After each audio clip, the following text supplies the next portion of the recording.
Welcome to the Executive Forum Speaker Series from Purdue University's Daniels School of Business.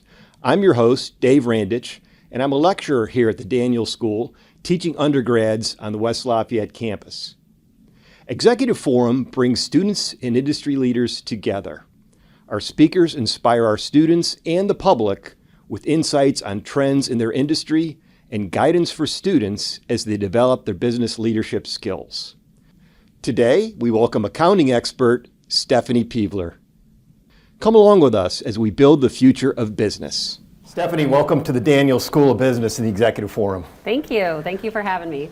So your firm has produced a lot of excitement on this campus. Our Walk Active Learning Center and now the new Daniels School of Business, two just gorgeous examples, along with Dudley and others. Why don't we start? Just tell us, how does your firm pull this off? What's your DNA? What's your talent like? What's your culture? How do you win so much? Yeah, so our firm is very specialized in what we do. We do healthcare work, we do higher education, and what we call discovery, or like labs. So any of like the labs that you have on campus. So it's very technical architecture and engineering. You won't see us doing just an office building or, strip mall or anything like that.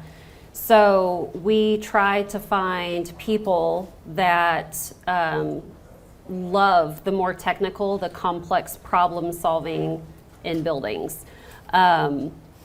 So we bring them in out of school. So for those of you that are in engineering and looking at mechanical or electrical engineering, BSA is a great place to start. But we like to bring staff in, teach them all about the design of the project, about the construction of the project, how it goes together, because we have to make sure the contractor that they're building the building to our design specifications. And then eventually, the more you do, you'll become what we like to say we have experts. So you become an expert in that field.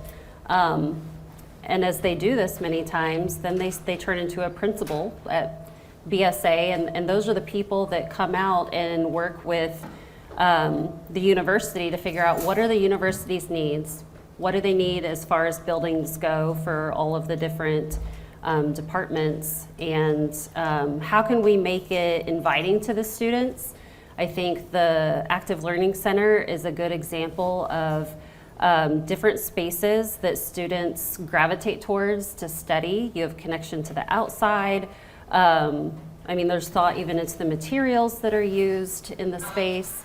So there's a lot more thought that goes into it from a personal level now than used to. So, yeah, and then on the healthcare side, it gets even more intricate. If you think about walking into a hospital, I work in spreadsheets all day. So the fact that these guys can design where people are healed is really fascinating. So they have to understand how a hospital functions. They have to understand where nurse stations should be placed in relation to patient rooms so that they can access the patients more quickly if there's an emergency. There's just so much thought that goes into it that you wouldn't normally think about when you walk into a building. Yeah, and I spent a lot of time in your industry, and you're really focused on health and education, schools and hospitals, Yes. which has a high human touch. Yes. How do you connect with that? Yeah, so every company has a mission. Our mission is creating inspired solutions that improve lives. But we weave that into our DNA. We weave that into our people. So when we interview people to come to BSA, we have core values that we review with them. We want to make sure that you're here to be a good partner. You're here to learn. You're here to act like an owner, because we are an ESOP, which is employee-owned firm, which is really unique. So we want people that are passionate about our mission, improving lives of others, improving our communities. And, sometimes it's a job, as are most things, but I think when you get to see a tangible result in how a community interacts with that space, it makes it really meaningful, which it just keeps building on itself. I think it it makes people excited to see what's possible.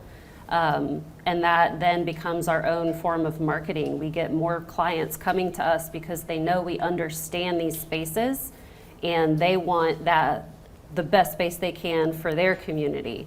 So that's how, it just kind of creates a snowball effect. That's terrific. And I'll bet that it gives your employees a great sense of satisfaction to see the results when you go into such a beautiful building. Oh, for sure. I also think just being employee owned, then basically it's like a public company. So for a public company, you can buy shares and own part of that company. For an ESOP, the BSA issues shares to the employees every year. So you don't have to give your money. It's like a form of a retirement plan. But as the company performs better, those shares increase in value. So everybody from our office managers who help keep the offices running and supplied to highest technical engineers and architects, they feel like they have a hand in the performance of the business. And if the business does well, it comes back to them again through an increased share price through the ESOP. So that makes them even more passionate about what we do and make sure that our jobs are of high quality, not to just get things done to check a box, but making sure that it's really done to our highest level of expectation. That's a great structure. Let's move over to staying within your industry. Let's look at what we're seeing in the news these days. I've been a former industry participant. I like to keep up. So we've got interest rates, arguing about interest rates. We've got in New York potentially a new mayor that wants to freeze rents. We have underdeveloped single-family housing. Yeah. How's all that affect you or not? So BSA, in the markets that we're in, we're pretty isolated from a lot of economic changes. Obviously, everybody needs healthcare. But a lot of those institutions are privately funded. So they're not having to go out and get money loaned to them. They're funding it through their operations. The universities have been impacted recently with kind of the change in government funding, but that just means they've had to shift some of their strategies to fundraising. I have a really morbid joke. It just takes one rich person to die and a university gets a new building. So they get funding in a lot of different ways than your typical organizations. Sorry, I just say what I think. But the good news is if two die, we get two buildings. Yes, exactly. This is not recorded. So the interest rates hasn't been a problem, and then you've got the whole dynamic on tariffs, and we have had some, like we're doing downtown in Indianapolis. Some of you might know there's IU Health is building a new hospital. It's actually 3 towers. It's like a $2 billion project. It's the biggest one. Biggest construction project going on in the nation right now. And we're part of that design team, which is really fun to say. But they actually pre-purchased a lot of their construction materials when all of the talks of tariffs started coming up. But I think the biggest thing for students, you guys have so much available at your fingertips on your phone. And news has become more of a form of entertainment, and to depoliticize any of it, depending on what news you're watching, it's either a really great idea or it's a really bad idea. So I think you guys need to just be careful of the information that you take in, because I'm mindful of it and I keep hearing about, the economy and what's going to happen. And BSA, we had a record year last year. In our 50-year history, and we're continuing to grow next year. So some of that is we are in some of the hottest markets in the nation that are continuing to build, but we're just not seeing a lot of what's in the news. So I'm just always careful. I have kids at home and a 15-year-old who's starting to become a little more worldly, and just making sure that he knows everything you read is not necessarily true. So you have to kind of take some of what you hear with a grain of salt in the real world. Well, I'm glad to hear things are going well in your sector. Yes. We need growth. And you're based in Indy, but you told me you've got offices all over the United States now, right? Yes. And presence. Yeah. We have 7 different offices, from Raleigh, Tampa, Charlotte as of next week, St. Louis, Denver, Austin, and soon to be Houston. Wow, terrific. Yeah. So Stephanie, you've had a very interesting career path. And when I look at your CV, I see that you came up the finance route and you're a CFO, Yep. so Chief Financial Officer of the whole company. But you've also got IT and you've got HR and you've got several other business support functions. So can you tell the students what it's like to develop in your career from a specialist in finance to become more of a generalist across multiple business functions? What did you learn as you went through all that? Yeah, I think it's a function of how long I've been at BSA. I've been there almost as long as some of you have been alive, so about 18 years. So starting out, it was a job. I was a project accountant. My job was to help explain to architects and engineers why their project was not making as much money as it should. So we'd target profits. So helping translate that data. I enjoy it because I just enjoy it's a form of helping people with the skill set that I have, so I enjoyed it. But as I stayed there, there became bigger need for more help to develop more programs, and I just always stepped forward. I saw the need and I wasn't afraid to speak up about it. As you enter your career, I think you need to understand what you don't know and ask a lot of questions. Learn as much as you can, because you just build on that knowledge about the organization. So as I would work through some of these problems, I learned a lot about what IT was doing and some of the issues the HR was having, like as you move through the organization. I think it could be difficult to step into a new organization as a CFO and have all that roll up under you. That's a lot to kind of learn. But being that I've been at BSA for so long, it just kind of naturally happened. There is a lot of obviously financial crossover between those departments. But it's really, when I try to explain to staff, because a lot of people don't know, they think I just sit at my desk and tap on a calculator. Anything that it takes to run the business really falls under my responsibility. So I make sure we have the proper insurance coverage for our business, healthcare insurance, cybersecurity insurance. But you're never going to know everything. And I think that's another important thing, is that being self-aware and making sure that what you don't know, you're reaching out to partners that is their specialty. Being an ESOP, we're at a point in our stage, we're starting to generate a lot of cash flow, which can start to be a problem. And Really? It can be. And so while we're not deploying it, we can look at acquiring other companies.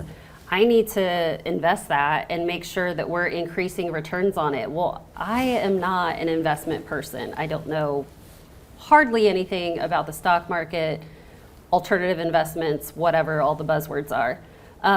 So I reach out to those that is their specialty, and they give BSA the advice as to what to do. I think a lot of executives fall when they try to pretend like they know everything about everything.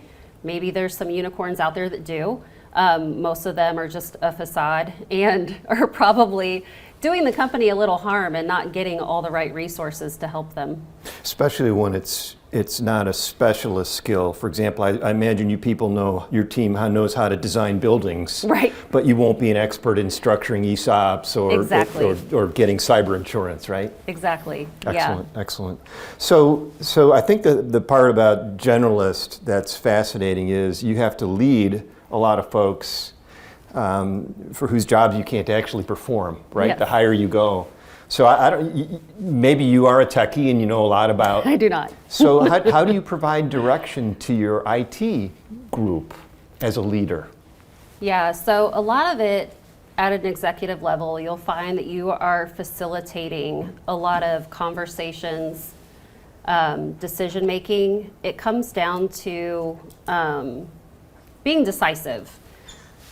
You have to be able to make decisions. You have to gather as much information as you can, and you have to be confident that this is the best decision to make for the business at this time. Now, you might make a mistake or realize that probably wasn't the right decision, but you just pivot. You move on to the next choice while always gathering information. So we've had a lot of security training on our staff around how not to click on certain emails. I mean, you would think very basic things, but mind you, we have a large, vast age group of people. Or there's a lot of hacking going on. Many people at BSA will get emails from me asking them to buy gift cards. And I'm always like, I assure you, I'm not asking you to buy gift cards.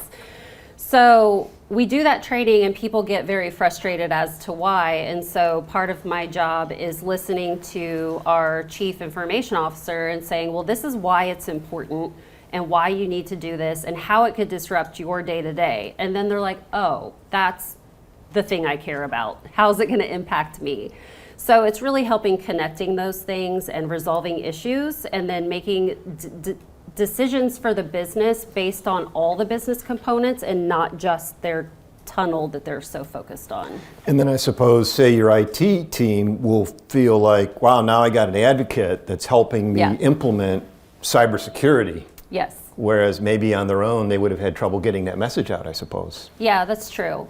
It goes both ways, especially in a design firm, which is usually full of people that have not been in a business class before. They're very focused on the design world.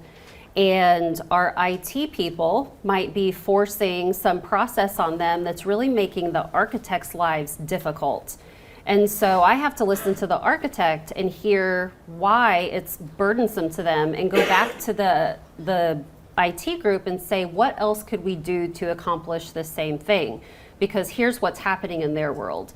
So it kind of goes both ways. You have to be pretty unbiased at times, even though you might initially form quick opinions, which I tend to do, but you've got to hear out both sides, and then you always have to think about the business first. Because everybody's passionate about their lane, they're passionate about what impacts them, everybody is, what's in it for me. So you have to be that person to kind of step back and look at the whole thing and make the best decision for the group. And everyone will never be happy at the same time. And so, Stephanie, I hear a theme here of listening and listening to people who know a lot about their jobs that you may not know, but that they need some help with aligning with the strategy and aligning with the objectives of the firm. Yes. How did you build up the credibility to be able to be seen as this type of a person? Oh, that's a great question. I think it's very important as a leader that you do what you say you're going to do. There's a lot of leaders that will put out goals and plans for their company or organization, and you'll never see them come to fruition. At BSA, we take that very seriously to the point where we're careful what we promise to do in a year's time if it's more than we think we can bite off. We don't want to promise our staff that we're going to develop this massive mentorship program and then do absolutely nothing, because our staff will be disappointed for those that we're wanting to be mentored. So we have to really think through what we're going to promise to the company, because we share all of that. We're very transparent with what our goals are. So I think just really following through on the things that you're going to do. But I think when you start listening to people and then you do anything to help them address their issue, even it's just like, I know who you can talk to get help with that. You've immediately created a bond with that person or an alliance where they're like, oh, if I go and ask them, they might know who I can talk to get this fixed. Because chances are I can't fix it, but I know somebody within the organization that can. So, and they also know I'm not afraid to ask people for things. So they'll just come to me and say, hey, this isn't working. Can you help me out here? And I think just after time, that builds trust with people when you follow through on what you say you're going to do. I think that's a great example for the students. And Stephanie, as we go back to your toolbox of finance, Yeah. this week in my classes, we're focused on financial acumen, and we describe it as business people and entrepreneurs have a algorithm running in their head on their profit and loss, and can assess a business situation and put numbers to it. Can you tell us about how you help all the folks with financial acumen across your business, and where it goes really well and where you need to jump in? Yeah, so obviously every industry is a little different, but at BSA, given, again, the lack of business acumen in general, they chalk financials up to balancing a checkbook. They think it's just simple math. They don't know about GAAP. They don't care about GAAP. And if you guys don't know what that is, you're fine. Very heavy accounting there. But the accounting world and finance is governed by a lot of rules and regulations that, in the reality thing, it just give a lot of higher up people jobs. But it creates a consistency. The reality, and this is what I try to explain to him, we have to account for things a certain way, because in the public realm, when an investor looks at financial statements, they need to know that they're looking at similar financial statements, that things were done the same way. Otherwise, you could be looking at one that's very misleading. So I had to get over the hurdle of just trust me. This is how it's done. I'll ask them like an accounting 101 question they can't answer. I'm like, all right, when you can answer that, then we can argue about accounting. I'm not arguing about where you're placing the door. So, which is a little architecture joke. So what we do to then help them understand the financials is they're very visual people. So we will use a lot of graphs and charts. So even the higher level people at BSA will see our actual income statement and balance sheet, but the rest of the firm see graphs. It'll show like, this is our target profit and we're here, to really visualize where the performance of the company is at. There's been a lot of trial and error over the years. Sometimes, especially with architects, we stumbled across this bubble graph, and then they were just really focused on what color the biggest bubble was, which was so not the point. So you have to be really careful in making sure like every audience is a little different. So you're going to have to respond a little differently. If you're really rigid in how you're presenting the information, you're probably not going to convey what you need to a lot of people. So some of it's trial and error, but also analogies are great in trying to get them to understand why we can or can't do something, or even with our policies through HR, analogies work really well. So it just takes different forms of communication, and even one engineer is not like another engineer. So sometimes, we at BSA, no one has offices, not even the CEO. So it's very open door. If you want to, come ask questions how this decision was arrived at, or what this number means, give us a call or stop by. Like, we're more than happy to answer that for you. And I think that helps resolve a lot of confusion too. Stephanie, you strike me as somebody who has a lot of initiative, and if you get a no, that's not the end of the story.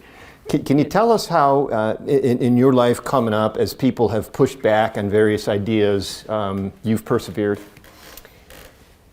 Yeah, I think it's knowing what that idea is worth, if it's worth fighting for, or if it's worth putting on a shelf. So several years ago, I brought up the idea about our principals, who I mentioned earlier are the ones that are going out and meeting with the clients and selling BSA. They're selling the work we're going to do for what that client needs. I brought up the idea about incentivizing the principals with basically a commission. So whatever revenue they ended up billing for that year, they would get a certain percentage back. After all, these are the people that are earning all the revenue for the company and paying us all. So we need to hold them in a very high regard. This was early on after we became an ESOP, and it felt too transparent to them, and it felt, oh, but they're going to fight over revenue, and it was more about how people felt. So fast forward to 2 years ago, I brought it up again, and our leadership team is a little bit different. The organization is much more transparent. And I was like, you want to attract principals if you reward them for the revenue they're bringing in. And, you know, we talked through the fighting over revenue thing. And it's like, well, if 2 principals helped design this project, they could share the revenue. So that's what we're doing. And it's a lot of work on my end to go through that because it's very manual, but it's producing something for the company that's incentivizing us to grow. And it was all about the timing. So sometimes if you fight for something that you think is right and no one's else for you, like you got to look at yourself. If you're the only one in the room, like it's not the time, or they're not seeing what you're seeing, or you're just wrong. So it also helps, I think, to get advocates. If it's something that you do feel strongly about, finding an advocate at a high level and talking through it with them so that to understand what am I not seeing here, or can you help raise this issue because I think it would do X, Y, Z, and having that higher level person champion it for you, it will go a little bit further. What do you think your batting average is? How many wins do you get versus losses with your ideas? We do strengths finders, and one of my top 5 is command. So Okay. it's pretty high. All right, pretty good, high batting average. Okay, so we do the Clifton strengths. So I'm look for I'm command. persuasive. Look for command at the top. Excellent. So what do you? So you mentioned you have some young kids in high school. Yep. And you've been out of school a while. A little bit. As you look, not anything like me, but as you look at students these days, what do you and young people coming into your company? Yeah. What do you see as of generational changes since you were in college? Yeah. Well, that's been fun. I mean, because we have everybody, they're actually past retirement age all the way down to right out of college. So even figuring out how to cascade company messaging is difficult.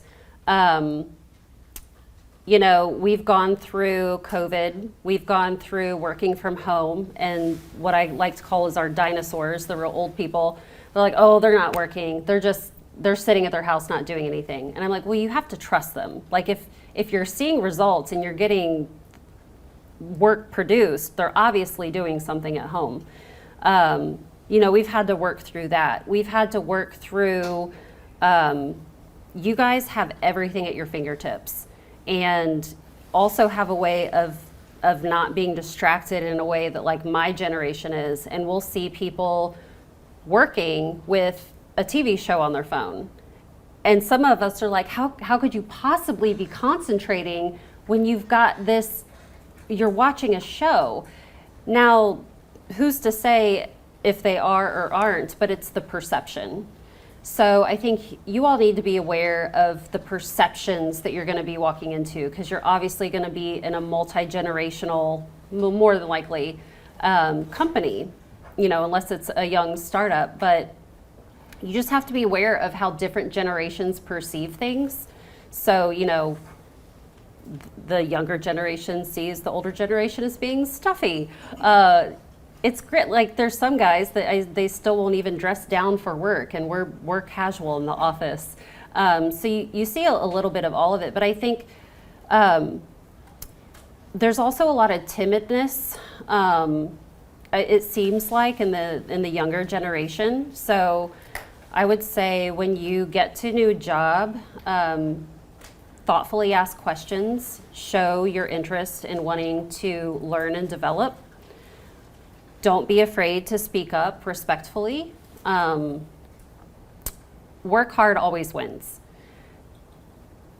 If you put in time and you show that you want to grow in what you're doing, you're going to be at the forefront of your supervisor's mind when it's time to talk about promotions. A lot of what we see in the younger generation is because the world is so just now, and you can get whatever you want right now. You can have it delivered to your door. a career takes time. It takes a lot of patience. And I don't think a lot of the younger generation has had to go through anything yet to build up patience. Sometimes people get lucky or they're just rock stars and it happens naturally. But I think you've got to be able to put in the time and build up that knowledge and have the patience to move up. That's probably terrific. Yeah. I think I think that landed. Stephanie, on behalf of Daniel School of Business, thank you so much. This was really informative. Yes, thank you. I appreciate it. Thank you for joining us for this episode of the Executive Forum Speaker Series. Learn how the Daniel School is building the future of business by visiting us at business.purdue.edu. That's business.purdue.edu.